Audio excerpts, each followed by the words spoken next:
जय श्री कृष्ण। राधे राधे।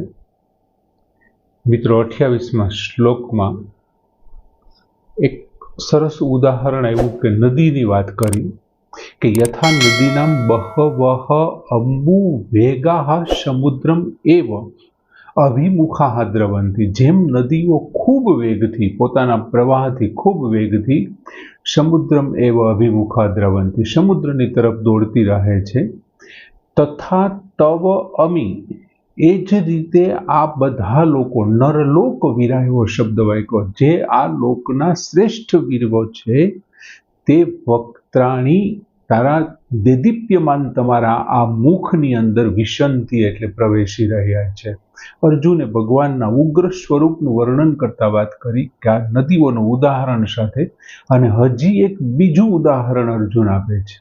एक नदीનું ઉદાહરણ આપ્યું અને 29મા શ્લોકમાં એક ઉદાહરણ આપતા અર્જુન વાત કરે છે કે યથા પ્રદીપ્તમ જ્વલનમ પતંગા વિશંતિ નાશાય સમૃદ્ધ વેગાહ તથા એવ નાશાય વિશંતિ લોકાહ તવ અપિ વક્ત્રાણી સમૃદ્ધ વેગાહ।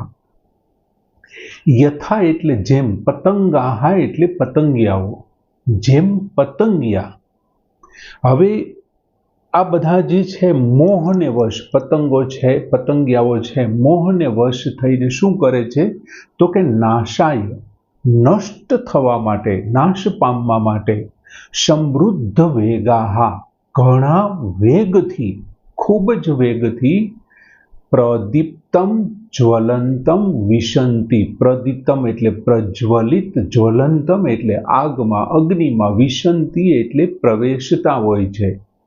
यथा पतंगा जे रीते पतंगो एटले के पतंगियाओ मोहने वश थई अने नाशाय नाश थवा माटे समृद्ध वेगा प्रदीप्तम ज्वलंतम विशंति खूब वेगथी प्रज्वलित अथवा देदीप्यमान सळगता आगमा प्रवेशता होय छे। तथा तेज प्रमाणे एमज तेवी ज रीते लोकाः आ बधा लोको, तेवी ज रीते लोकाः आ बधा लोको नाश मोहवश थईने नाशाय नाश थवा माटे, तथा एव नाशाय लोकाः तेवी ज रीते आ बधा लोको नाश थवा माटे शुं करे छे तो के समृद्ध वेगा अति वेगथी, अत्यंत वेगथी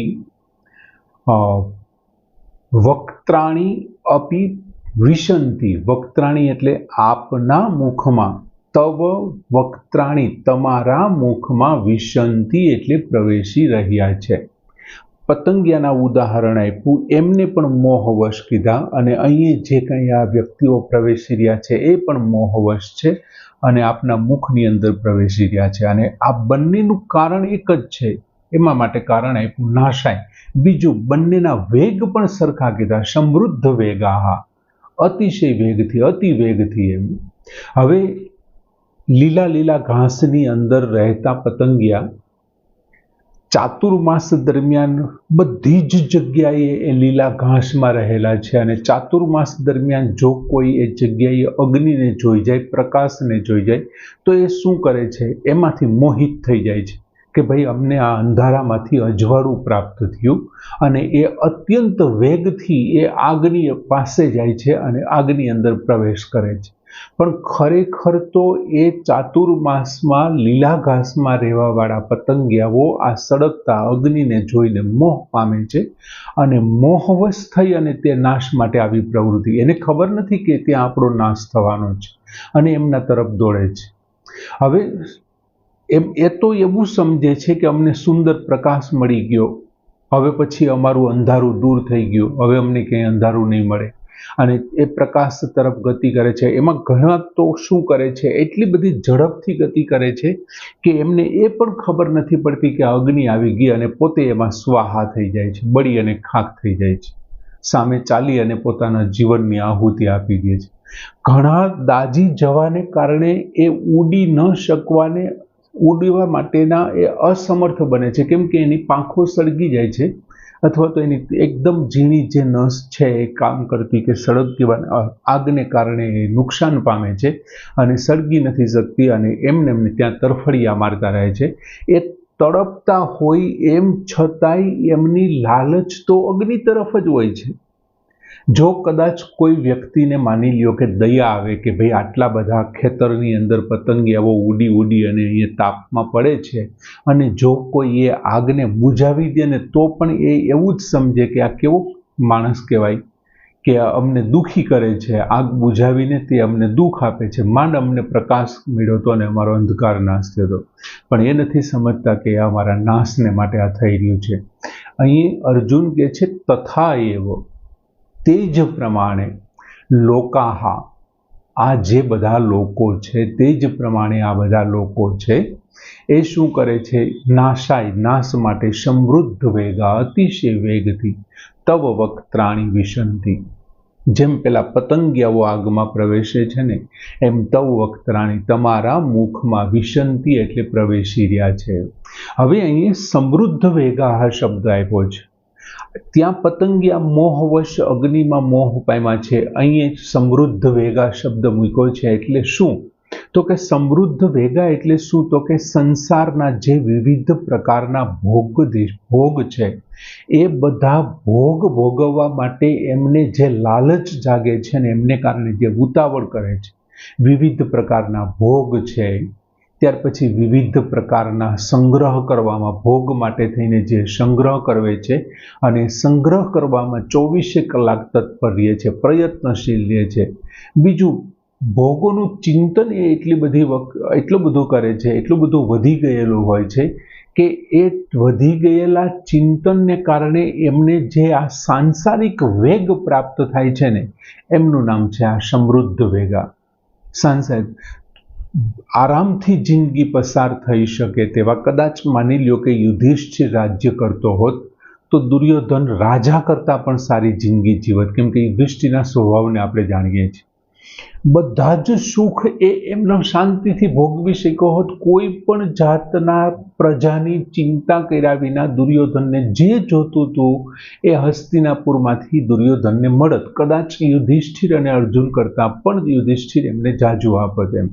પણ એમ છતાં એમનો જે મોહ છે રાજપાટનો, એમાં વસ્યા દુર્યોધન અને બીજા રાજાઓ આ કાળરૂપી જે કાંઈ આપનું મુખ છે ને, ભગવાનને અર્જુન કહે છે આ કાળ ચક્રરૂપી આપના મુખની અંદર એ પ્રવેશી રહ્યા છે અને પતન તરફ એમની ગતિ છે. આ સાંસારિક મોહ છે, ભોગ છે, એમને કારણે 84 લાખ યોની, આ જે 84 લાખ યોની અને વિવિધ પ્રકારના જે નરક છે એ નર્ક તરફ ગતિ કરવી, જવું, એ આકાળ ચક્ર તરફ, અથવા તો એ સાંસારિક ભોગોનું કામ છે.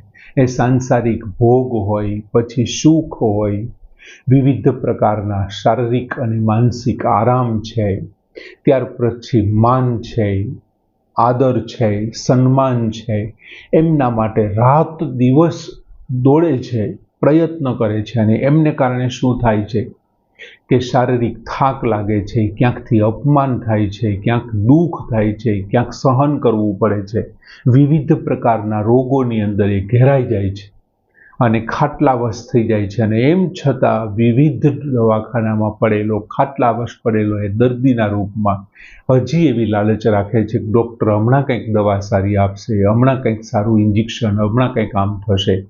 માત્ર આયુષ્યના બળે એ જીવન જીવે છે, પણ એમની લાલચ તો ત્યાં જ રહે છે. જેમ ચરપટ મંજરિકામાં આચાર્ય આપણા શંકરાચાર્યએ લખ્યું છે કે એના દાંત પડી ગયા છે, હાથમાં દંડ છે, કેશ ખરી ગયા છે અને ચામડી પણ એમની લવડી ગઈ, એમ છતાં તે આ ઈચ્છાઓ રૂપી પિંડનો ત્યાગ કરતો નથી.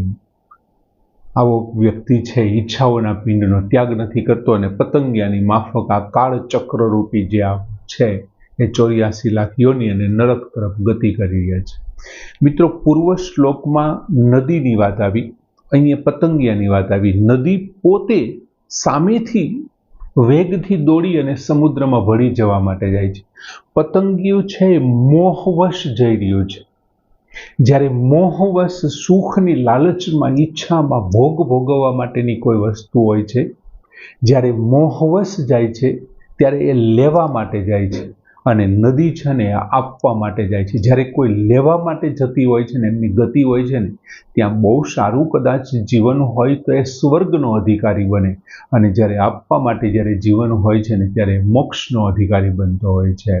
એટલે મનુષ્યની જ વાત કરી છે, એક લેવાવાળા અને એક આપવાવાળા, એક પતંગિયા સમાન છે અને એક નદીઓ સમાન છે. સરસ મજાનો શ્લોક કે યથા પ્રદીપ્તમ જ્વલંતમ પતંગા વિશંતિ નાશાય સમૃદ્ધ વેગા તથૈવ નાશાય વિશંતિ લોકા તવ અપી વક્ત્રાણી સમૃદ્ધ વેગાએ. પૂર્ણ કરીએ. જય શ્રી